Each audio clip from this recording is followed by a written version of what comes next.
on Drury Lane. Oh, what a beautiful morning. Oh, what a beautiful day. I got a beautiful feeling. Everything's going my way.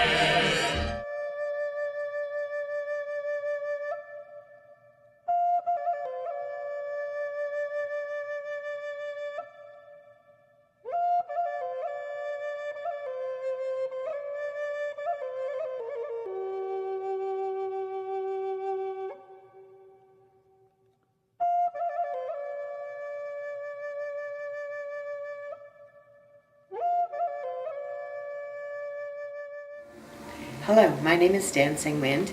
I'm here at the Viaport Mall in Rotterdam. That's 96 Campbell Road.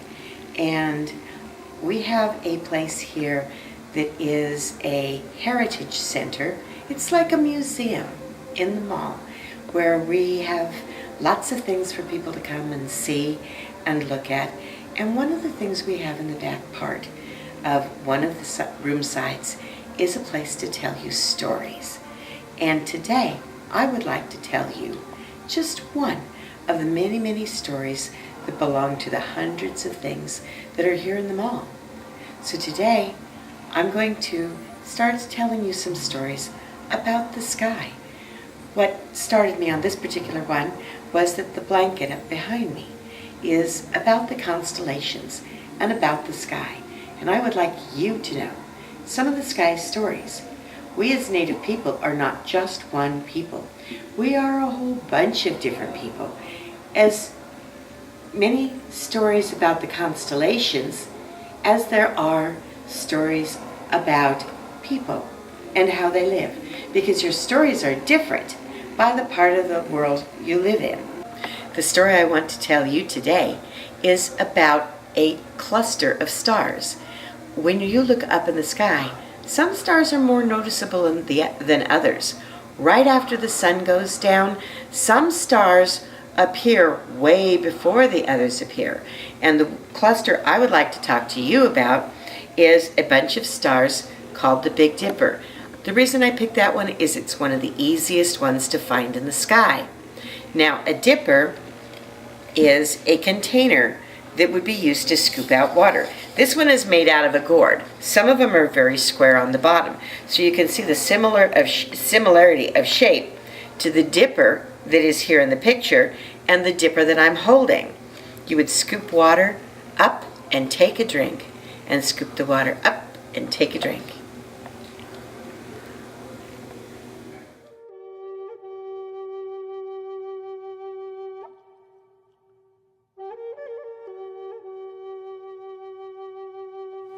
The story I want to tell you about today is about the 7 brothers and how the 7 brothers became part of the Big Dipper way back in the beginning of time, and how the Big Dipper rotates around the North Star. So the story starts with a young lady, and her family has all died of a sickness. And for some reason, she was just a little bit stronger than the other kids and the other adults. And for some reason, she survived. She got very sick, and she woke up in her own bed. And she is going, "Oh, no. What has happened? Oh, my people have died." She knew she could not live without her people. She's thinking to herself, "What will I do? I can't live alone. I can't be here all by myself." Now, she's not as small as you probably are. She's closer to a teenage years. She knows a lot about how to live on her own. She knows a lot of the stories her people have taught. She knows a lot of the foods, the plants, the medicines, and things like that. She cannot think, what in the world? She can only carry so much. She knows she must go find other people, and she must find them soon or she will die. She's not a hunter. She's a gatherer. That means she doesn't hunt animals for their meat much. She can set a snare to catch a rabbit, but mostly she's a gatherer. She picks the herbs, she picks the plants, the food, the spices that she would eat, the roots like potato that she would be able to have. Cattails were absolutely a favorite, and they come out of the swamp. There were a lot of things she could do for herself, she knew. But she knew the first thing she needed to do is take a warm blanket, because at night, sleeping outdoors, it's going to be cold. You can't take your lodge with you. You're going to have to go on your own. She knew it was a long ways to the next people. She was going to have to think hard. One of the things she decided that she would carry, even though it might be very full and very large, is she would take her mother's and grandmother's medicine bag. And this is what a medicine bag would have looked like, all beaded up with the plants. She would have recited the stories of all these different plants over her lifetime so far. She didn't know all of them yet. It would take her years to know all of them, but she would know a lot of them. The first things she would have known is how to take plants that would be good for healing if somebody had cuts or sores or something like that, because that's one of the first things, your emergency medicine. What would you take for that? And in this bag would have been kept the medicines that would have been very, very necessary for an emergency. So she decided, in spite of the big size of it, she would just tie the loops on the end together, and she would carry it over her back.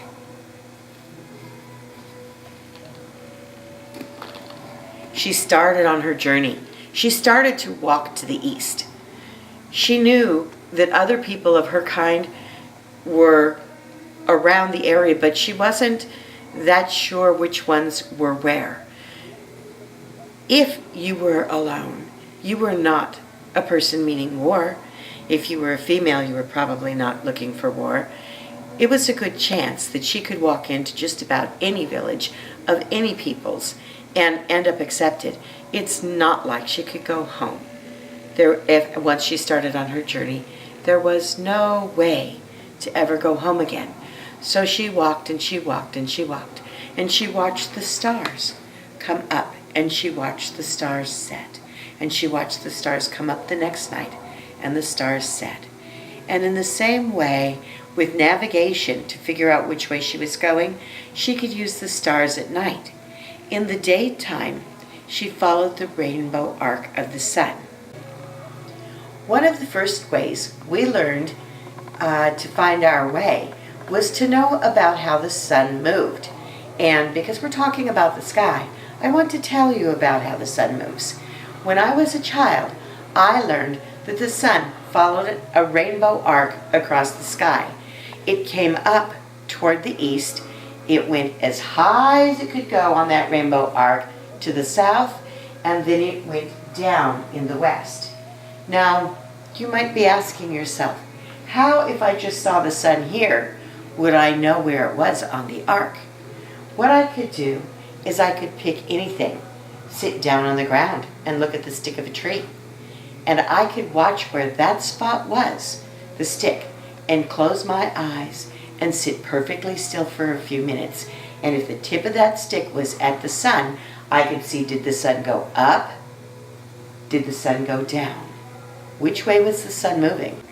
So Little Wind is walking across the prairie, and sometimes she walked all day, and sometimes she walked into the night, and she would finally find a warm place to curl up and to take a sleep. And if she woke up in the night, she could look at the stars, because what's really interesting is many of the stars in the constellations, in those star clusters we talked about, many of those stars follow the same rainbow path across the sky as does the sun.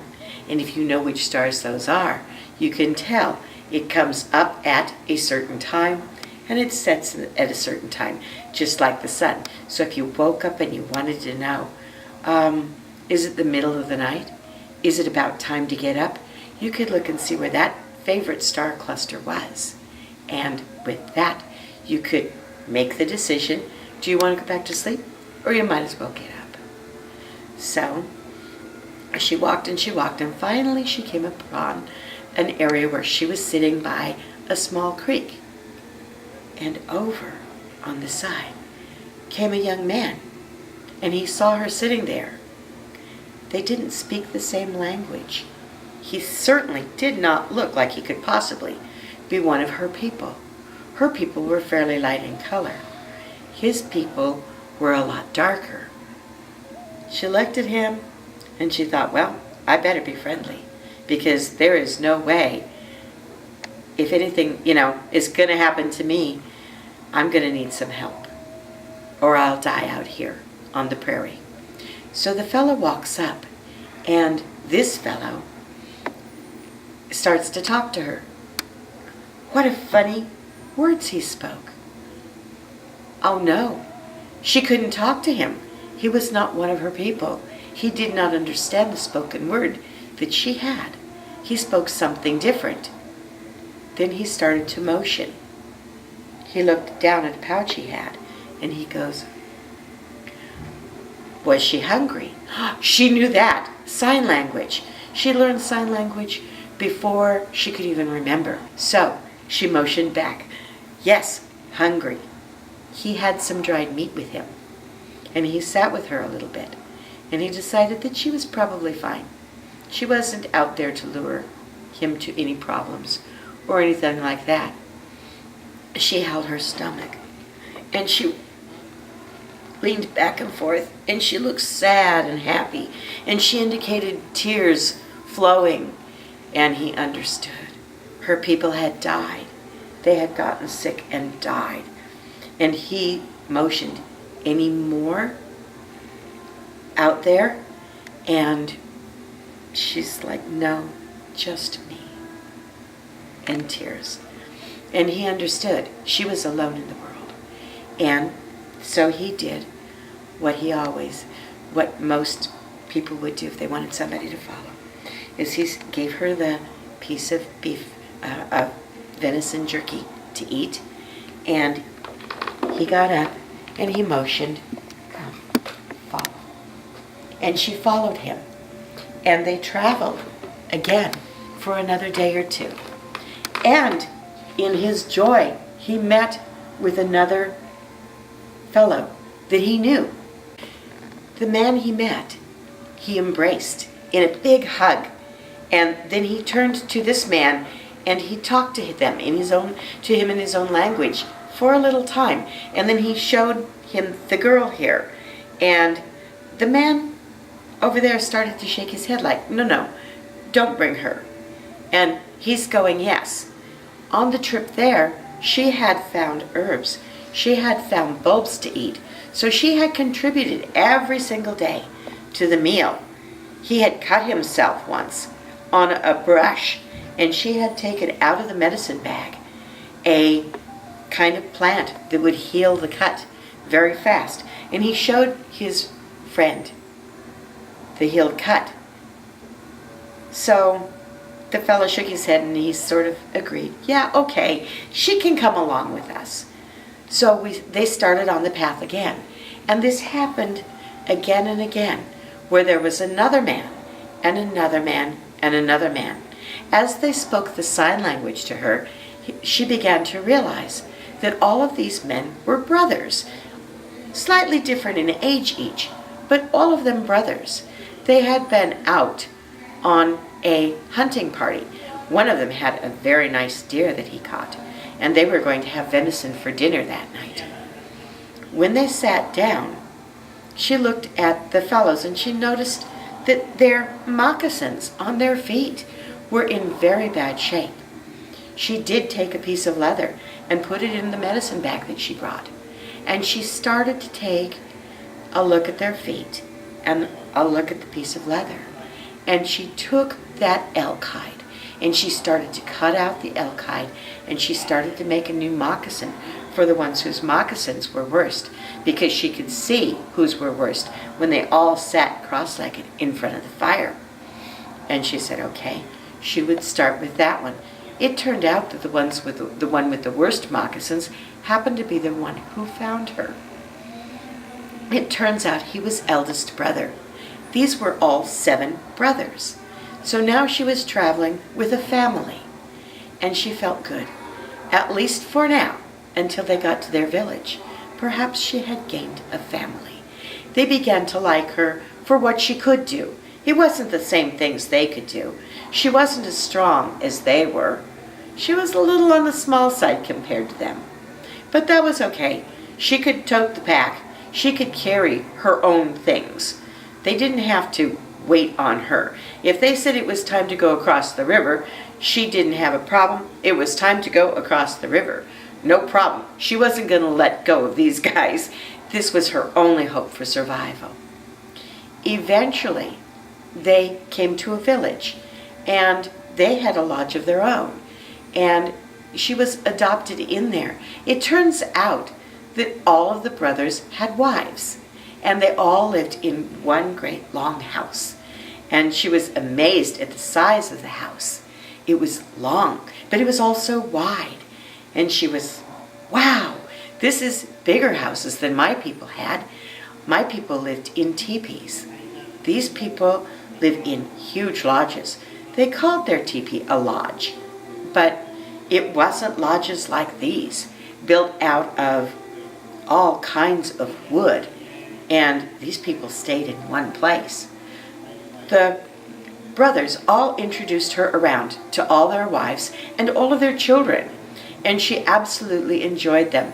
They took her in as if she were one of their own people. She showed them the herbs she knew about. They showed her other herbs. They shared making things. Along the way, she had thought how difficult their clothing looked. She had been used to making a great deal of clothing, and she thought, I can help them out. Over the years, she became accustomed to making clothing, and the styles that she taught the other women were loved, and they wore very, very well. Winter clothes, summer clothes, different kinds of clothes that changed during the day for the season. And over time, she became one of the most beloved people in the entire community. As she became such a beloved person, as the people would die of old age, they said, stars in the sky. Over time, she died as well. And the 7 brothers were still alive that remembered her. And when she died, she became the star in the sky, the North Star, and the 7 brothers became the 7 stars of the Big Dipper.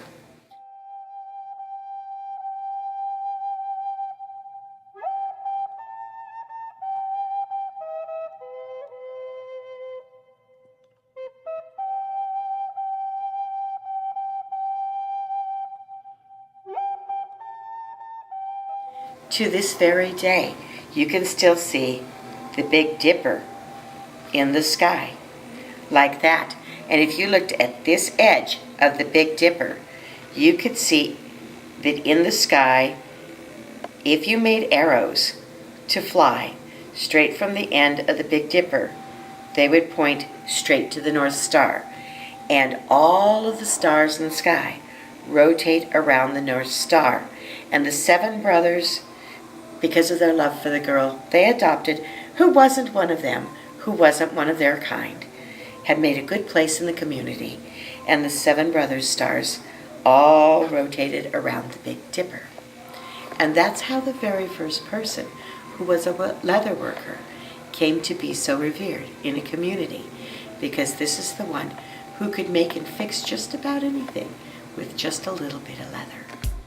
The show you are watching has been produced by SACC.TV.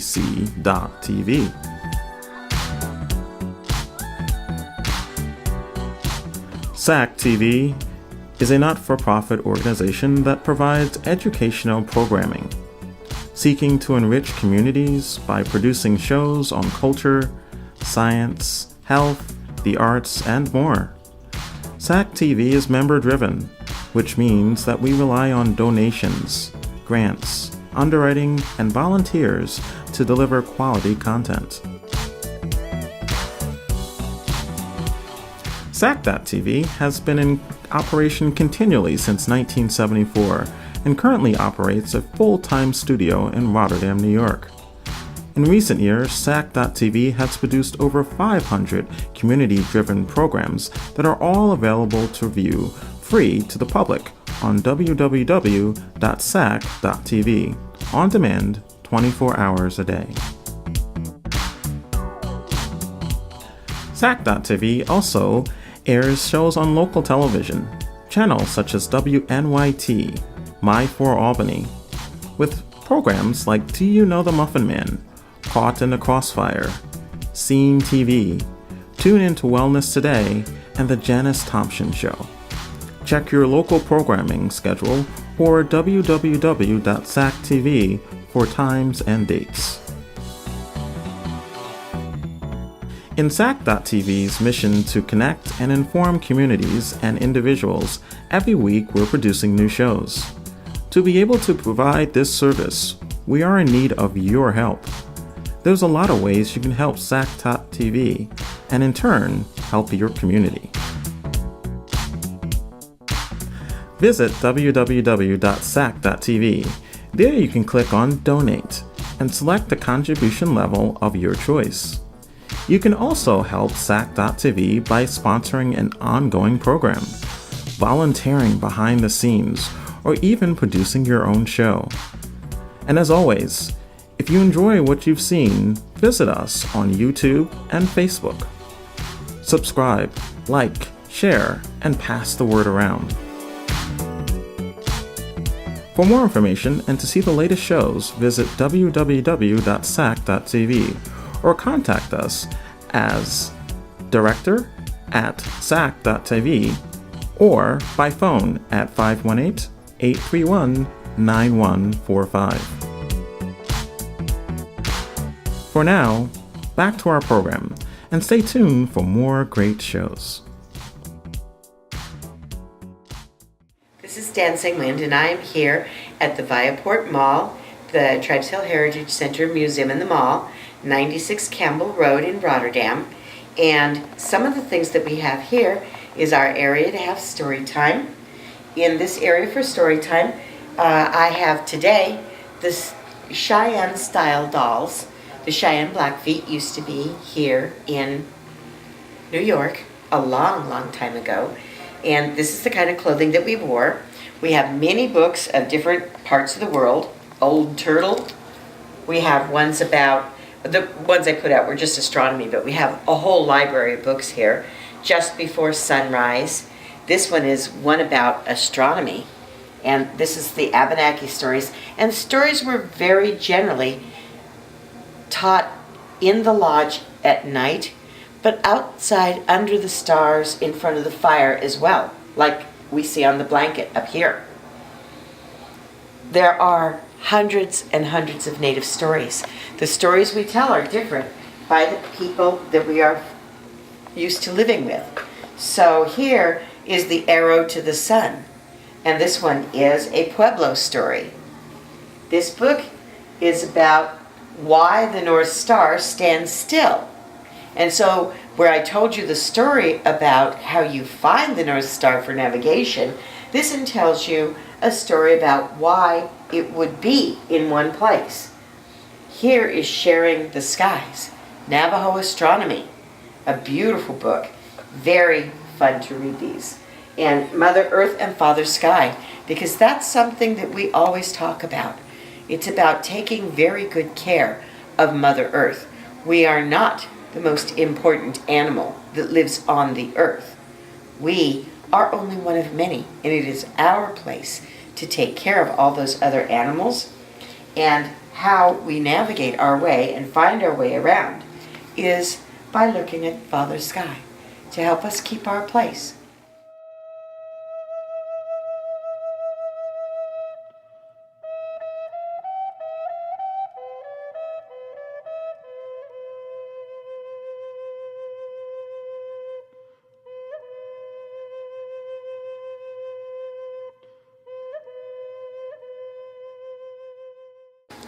Before you come down to the mall, I wanted to share with you another story of Grandmother Moon.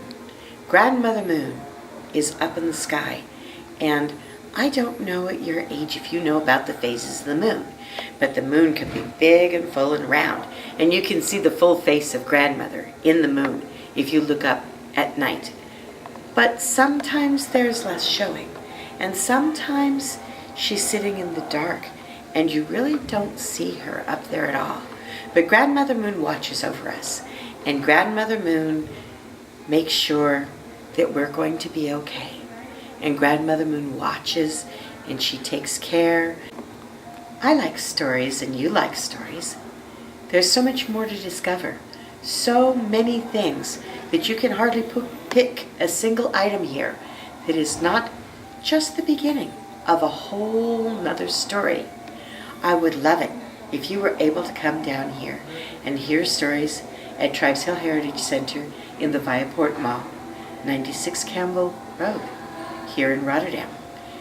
And bring your stories too, because I would love to hear your favorite story in the way that you tell it, because everybody's stories are different. All people's are different. Just as Little Wind had to learn about other people's that were different than her and came to love them, so we have learned about so many people here that are so much different than I am, and we have come to love them all. Be open-minded, and I will see you here for stories.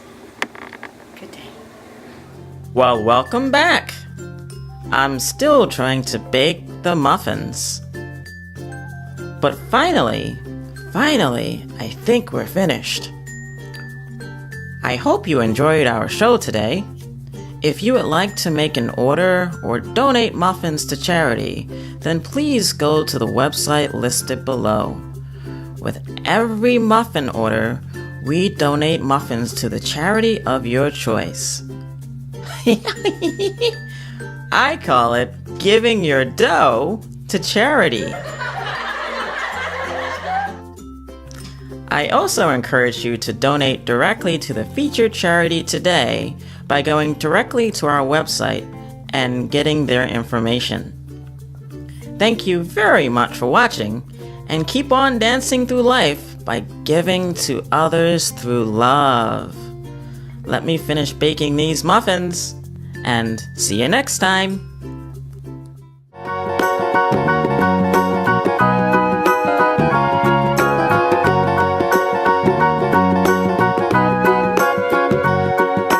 Do you know the Muffin Man, the Muffin Man, the Muffin Man? Do you know the Muffin Man who lives on